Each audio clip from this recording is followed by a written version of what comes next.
તૂટતા પહાડોએ વધાર્યું માનવીનું ટેન્શન.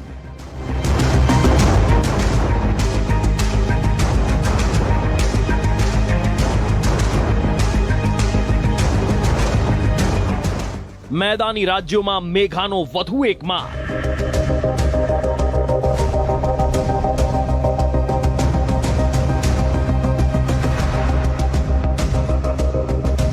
પાણીના પહેરા વચ્ચે કેદ બની જિંદગી.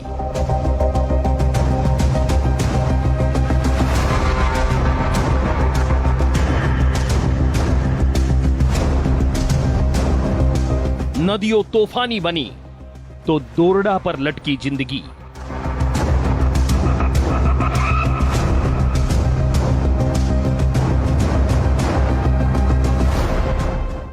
મેઘાના વધુ એક રાઉન્ડની ગુજરાતથી જ શરૂઆત કરીએ તો મંગળવારે ઉત્તર ગુજરાતને બાદ કરતા રાજ્યના તમામ ઝોનમાં મેઘાની એન્ટ્રી જોવા મળી. અને એમાં પણ દક્ષિણ ગુજરાત અને સૌરાષ્ટ્રમાં તો જાણે મેઘાએ જુલાઈમાં જમાવટ કરી નાખી હોય એવું લાગ્યું. ગુજરાતની ધરતી પાણી પાણી બની ગઈ. હકીકત એ પણ છે કે ક્યાંક તંત્રના પાપે તો ક્યાંક મેઘાની તોફાની ઇનિંગથી જળબંબાકાર થઈ ગયો.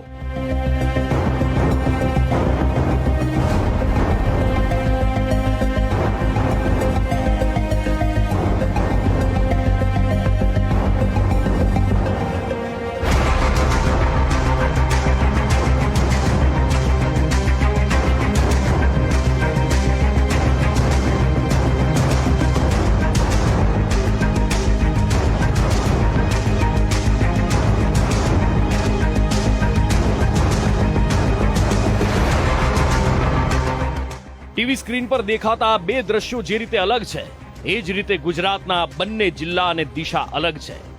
એક તરફ ગુજરાતનો એ જિલ્લો છે જ્યાં પ્રથમ જ્યોતિર્લિંગ બિરાજમાન છે અને બીજા દ્રશ્યો એ શહેરના છે જેણે ગુજરાતનું ગૌરવ દેશ દુનિયામાં વધાર્યું છે. પણ એક દ્રશ્યમાં મુશળધાર મેઘાની હકીકત છે અને બીજા દ્રશ્યમાં તંત્રના પાપનો પુરાવો છે.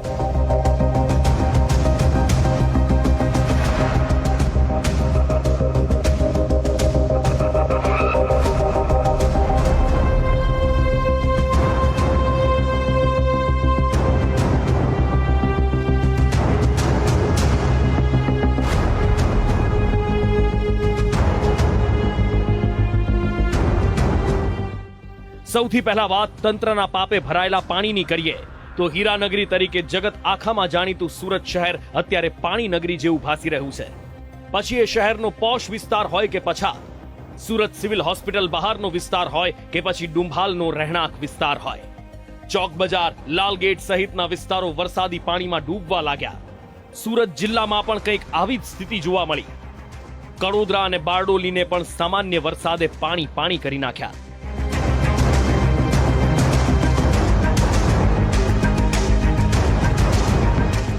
લાલગેટ પોલીસ સ્ટેશન નજીકના દ્રશ્યો તમે જોઈ રહ્યા છો, જ્યાં દુકાનદાર હવે વાર જોઈને બેઠી રહ્યો છે કે ક્યારે મારી દુકાનમાં પાણી આવી જશે. કારણ કે હું જ્યાં ઊભો છું ત્યાં જ તમને દેખાશે કે પાણી ક્યાં સુધી અહીંયા દેખાઈ રહ્યું છે. આ પાણી મારા ઘૂંટણ સુધી અને ઘૂંટણના ઉપર લગોલગ ચાલી રહ્યું છે. અને આ જ પાણીના કારણોસર વેપારીઓ, ઉદ્યોગકારો જે છે નાના મોટા, તે તમામ પરેશાન. આ જે છે તે મહત્વનો બજાર છે અને આ બજારના અંદર જ્યાં જુઓ ત્યાં પાણી પાણી દેખાઈ રહ્યું છે.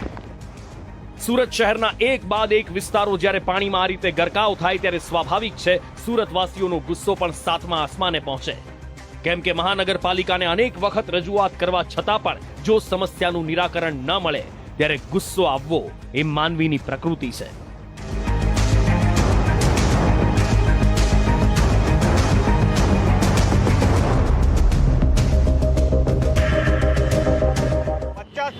એસએમસીમાં અમે કર્યા છે અત્યાર સુધી, પણ એસએમસીમાંથી બધા એવું કહે છે કે સ્ટાફ નીકળી ગયેલો છે, સ્ટાફ નીકળી ગયો. અત્યાર સુધી એક બી સ્ટાફ આવ્યો નથી. અમે એ લોકોને રિક્વેસ્ટ કરી રહ્યા છે કે ભાઈ ઢાંકણા ખોલો, પણ એ લોકો એ બાબતે આશ્વાસન આપે છે, કંઈ કામ નથી કરતા. સુરતના રસ્તાઓ પર નાના વાહનો ડૂબકીઓ ખાઈ રહ્યા છે તો મોટા વાહનો બંધ પડી મરામતની રાહ જોઈ રહ્યા છે. જેના ઉપરથી એ વાતનો અંદાજો લગાવવો સરળ બની જાય છે કે જ્યારે શહેરના માર્ગો પર પાણીના પહેરાએ શહેરીજનોની મુશ્કેલી વધારી દીધી હોય તો નીચાણવાળા વિસ્તારોની શું સ્થિતિ હોય. સ્કૂલે જવામાં બહુ તકલીફ થાય છે સાહેબ, અને ગવર્મેન્ટને ગટર નાખવાનું જોઈએ, આમ વિચારવું જોઈએ એસએમસી વાળાને આ વિસ્તારમાં. કારણ કે પાણી બહુ ભરાઈ ગયું છે ને પુલ ઉપરથી પણ પાણી આવે અને અહીંયા એક આગળ જ ગટર છે ખાલી. મુસીબતમાં ફોરી લૂપ ડૂબી ગઈ છે અને અહીંયા કોઈ કવાની પાણી નીકળ કરો કોઈ આવ્યા નથી અને અહીંયા ઓછામાં ઓછા 4 કલાકથી એક દર વર્ષે ચાલુ છે. કેટલાય વાહન ડૂબી ગયા. સુરતના શહેરીજનો કહી રહ્યા છે કે આ તંત્રની નિષ્ફળતાનું પરિણામ છે, પણ સુરતના મેયર હેમાલીબેન બોઘાવાલા પોતાની આદત મુજબ મંગળવારે પણ વરસાદી પાણીએ સુરતને બાનમાં લીધા બાદ રસ્તા પર ઉતર્યા અને પોતાની જ કામગીરીના પોતે જ વખાણ કરવા લાગ્યા. પણ તેમની પોલ 2 જ મિનિટમાં ખુલી ગઈ. શું મહાનગરપાલિકા પ્રી મોન્સૂનની કામગીરી બરાબર નથી કરી શકી? સુરત મહાનગરપાલિકા દર વર્ષે પ્રી મોન્સૂનની કામગીરી કરે છે, તેમ આ રીતે પણ આ વર્ષે પણ પ્રી મોન્સૂનની કામગીરી કરવામાં આવી છે, પરંતુ ક્યાંક કોઈ જગ્યાએ અચાનક અને અતિશય વરસાદ એક ધારો વરસી જાય ત્યારે નાની મોટી જગ્યાએ પાણીનો ભરાવો થાય છે, પણ એ પણ માત્ર અડધો કલાક પૂરતું હોય છે અને પછી સામાન્ય જનતા પોતાના પ્રવાહમાં ચાલુ થઈ જાય છે. 2 કલાક જેટલો સમય વીતી ગયો છે, પૂર્ણા વિસ્તારમાંથી પાણી નથી ઓસર્યા. શું કહેશો? હું ચોક્કસપણે આપણને કહીશ કે થોડા સમય પછી આ વિસ્તારમાંથી પણ પાણી ઓસરી જશે અને એના ફોટોગ્રાફ બી આપને મોકલવામાં આવશે. સાંભળ્યું? મેડમે કહ્યું માત્ર અડધો કલાકમાં પાણી ઓસરી જાય છે. પણ અમારા સંવાદદાતા મનીષ પરમારે જ્યારે સવાલ કર્યો કે અહીંયા તો 2 કલાકથી આ જ સ્થિતિ છે, તો મેડમ કહેવા લાગ્યા થોડા સમયમાં પાણી ઓસરી જશે. વાહ રે વાહ મેડમ, આ જ રીતની કામગીરી થતી રહેશે તો સુરતને ડૂબતા કોઈ નહીં રોકી શકે, કેમ કે આ તો માત્ર 2 થી 3 ઇંચ વરસાદમાં જ આવી સ્થિતિ થઈ ગઈ છે.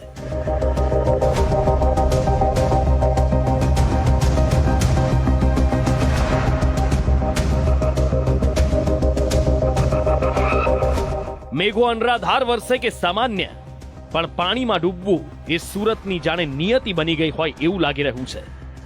રાજ્યના અન્ય વિસ્તારોમાં પણ મેઘાએ જમાવટ કરી દીધી અને એમાં પણ સૌરાષ્ટ્રની ધરતી પર તો જાણે મેઘો મહેરબાન બન્યો હોય એવું લાગ્યું. ગીર સોમનાથના કોડીનારમાં 2 કલાકની અંદર 2.5 ઇંચ, વેરાવળમાં 1.5 ઇંચ, તાલાળામાં 1 ઇંચ વરસાદ ખાબકતા જળબંબાકાર થઈ ગયો. રોડ, રસ્તા, ગામ, શહેર, તળાવ હોય કે પછી હાઈવે, જ્યાં જુઓ ત્યાં પાણી જ પાણી નજરે પડ્યું.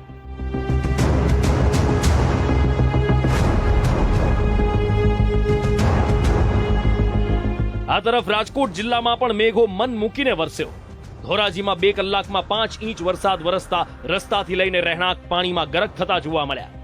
નીચાણવાળા વિસ્તારોમાં લોકોના ઘરમાં અડધો ફૂટ સુધી વરસાદી પાણીએ પહેરો જમાવી દીધો.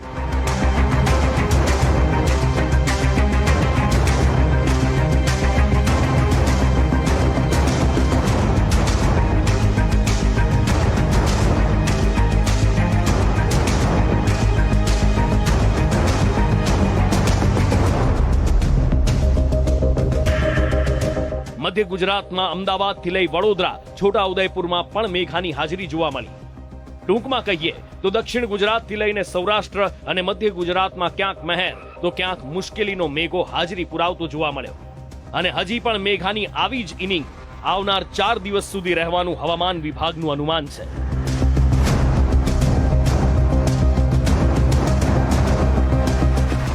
માત્ર ગુજરાત જ નહીં, પણ ગુજરાતની સાથે દેશના 17 રાજ્યોમાં ભારે વરસાદની આગાહી કરાઈ છે, જેમાં જમ્મુ કાશ્મીર, હિમાચલ, ઉત્તરાખંડ, ઉત્તર પ્રદેશ, હરિયાણા, ચંદીગઢ, દિલ્હી, રાજસ્થાન, મધ્યપ્રદેશ, છત્તીસગઢ, ગોવા, તેલંગાણા, ઓડિશા, મહારાષ્ટ્ર અને કર્ણાટક સહિતના રાજ્યો સામેલ છે.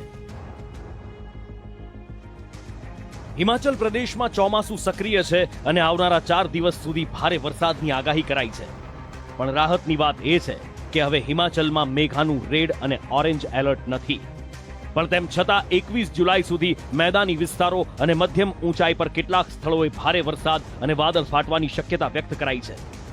હકીકત એ પણ છે કે મેઘાની તોફાની બેટિંગ તો શાંત થઈ ગઈ, પણ પહાડ તોડ આફત બંધ થવાનું નામ નથી લેતી. આ દ્રશ્યો સિમલા જિલ્લાના નાનખડી પાંડાધાર રોડના છે, જ્યાં નીરજથી અંદાજે 5 કિલોમીટર દૂર શરણડાંક મંદિર પાસેનો રસ્તો 20 મીટર તૂટી ગયો છે. 3 જિંદગી સાથે પસાર થઈ રહેલી એક કાર ખીણમાં ખાબકી, જેના કારણે 3 લોકોના મૃત્યુ નિપજ્યા. આ તરફ સોમવારે સાંજે ચંદીગઢ મનાલી હાઈવે પર કાટમાળ હટાવવાની કામગીરી દરમિયાન અચાનક પહાડો પરથી પથ્થરો આવ્યા અને જેસીબી જેવા મહાકાય મશીનનો કચ્ચર ઘાણ બોલાવી દીધો. રાહતની વાત એ રહી કે સતર્કતાના કારણે ડ્રાઈવરનો જીવ બચી ગયો. ઘટનાની જાણ થતાં જ રાહત બચાવ ટીમ ઘટના સ્થળ પર પહોંચી અને રસ્તા પરથી પથ્થરો હટાવવાની કામગીરી શરૂ કરવામાં આવી. આ તરફ નાહન રેણુકા હરિધરપુર રોડ પર ભૂસ્ખલનનો પુરાવો સામે આવ્યો. ટૂંકમાં કહીએ તો હિમાચલની ધરતી પર પહાડો હજી પણ હાહાકાર મચાવી રહ્યા છે. હકીકત એ પણ છે કે હિમાચલ પ્રદેશ માટે વર્ષ 2023 છેલ્લા 5 દાયકામાં સૌથી વિનાશક સાબિત થઈ રહ્યું છે. ચોમાસાએ માત્ર એક સપ્તાહમાં જ નુકસાનીના તમામ રેકોર્ડ તોડી નાખ્યા અને આ વાતની સાબિતી હિમાચલ પ્રદેશના રાજ્યપાલ शिव प्रताप सिंह शुक्लाનું આ નિવેદન આપી રહ્યું છે. देखिए स्थिति तो बहुत खराब है, ये सही है, और काफ़ी दिनों के बाद हिमाचल प्रदेश ने ऐसी स्थिति को देखा है. जिस प्रकार से यहाँ नदियों ने संहार किया है उसकी कल्पना भी नहीं की जा सकती है. મેઘાએ ભલે વિરામ લીધો હોય પણ પહાડી આફત હજી પણ આતંક મચાવી રહી છે અને આ વાતનો પુરાવો ઉત્તરાખંડમાં પણ જોવા મળી રહ્યો છે. રમકડાની માફક ખીણમાં ખાબકતા વાહનના આ દ્રશ્યો ઉત્તરાખંડના ગંગોત્રી હાઈવેના છે. માનેરી ડેમ નજીક ગંગોત્રી હાઈવે પરથી પસાર થતી વખતે તૂટતા પહાડોના પથ્થરો અચાનક રસ્તા પર આવવા લાગ્યા અને પોતાની સાથે આ પિકઅપ ટેમ્પોને પણ ખીણમાં ગરક કરી ગયા. ક્યાંક પહાડો પરથી પડતો પાણીનો ધોધ મુશ્કેલી સર્જી રહ્યો છે તો ક્યાંક પહાડો પરથી વહેતા પથ્થરો જીવ તાળવે ચોંટાડી રહ્યા છે, જેણે દેવભૂમિ ઉત્તરાખંડની ધરતી પર જનજીવન પ્રભાવિત કરી નાખ્યું છે. એટલું જ નહીં, ઉત્તરાખંડના હરિદ્વાર જિલ્લાના લક્સર શહેરમાંથી પસાર થતી સોનાલી નદીનો ડેમ તૂટતા જિંદગીઓને દોરડાનો સહારો લેવા મજબૂર થવું પડ્યું. લોકો ટ્રોલીના સહારે નદી પાર કરવા મજબૂર બન્યા. તો કર્ણપ્રયાગમાંથી પસાર થતી અલકનંદા અને પિંડરના પાણીએ પણ અનેક પ્રાણ ખતરામાં મૂકી દીધા. તોફાને ચડેલી નદીઓ માત્ર પહાડી રાજ્યોમાં જિંદગીઓ માટે જોખમી નથી બની, પણ મેદાની રાજ્યોમાં પણ પૂરના પાણીઓ જિંદગી તાણી જવાની જીદે ચડ્યા છે. પંજાબમાં તરનતારનમાં બ્યાસ નદી પરનો ડેમ તૂટતા પૂરનું જોખમ તોડાવા લાગ્યું છે. દિલ્હીને ડૂબાડનારી યમુના નદીના પાણી પણ વિનાશ જેવી જ કહાની લખવા આગળ વધી રહ્યા છે. મથુરા વૃંદાવનમાં પરિક્રમા માર્ગ પર 4 થી 5 ફૂટ સુધી યમુનાના પાણી ફરી વળ્યા છે, જેના કારણે પરિક્રમા માર્ગ પર હોડીઓ મૂકવાનો વારો આવ્યો. સાથે જ મથુરાની 150 થી વધારે કોલોનીઓ પૂરની ઝપેટમાં આવી ગઈ. આ તરફ મથુરા જિલ્લામાં પણ યમુનાના પાણી ભયજનક સપાટીની ઉપર વહી રહ્યા છે. માત્ર મથુરા જ નહીં પણ લાલ કિલ્લાને જળમગ્ન કર્યા બાદ હવે કાલિંદીના પાણી તાજમહેલને ધોવા આગળ વધી રહ્યા છે. તાજમહેલની દિવાલો સુધી તો પાણી પહોંચી ગયા છે, જે ગમે ત્યારે દિવાલો ઓળંગી શકે છે. 100 વાતની એક વાત છે, જુલાઈ મહિનામાં દેશના મોટા ભાગના રાજ્યોમાં મેઘો જમાવટ કરી રહ્યો છે અને આ મેઘ જમાવટ પહાડોથી લઈને નદીઓ અને મેદાનોની પરીક્ષા લઈ રહી છે, જે માનવી માટે આફત સાબિત થઈ રહી છે. બ્યુરો રિપોર્ટ, સંદેશ ન્યૂઝ.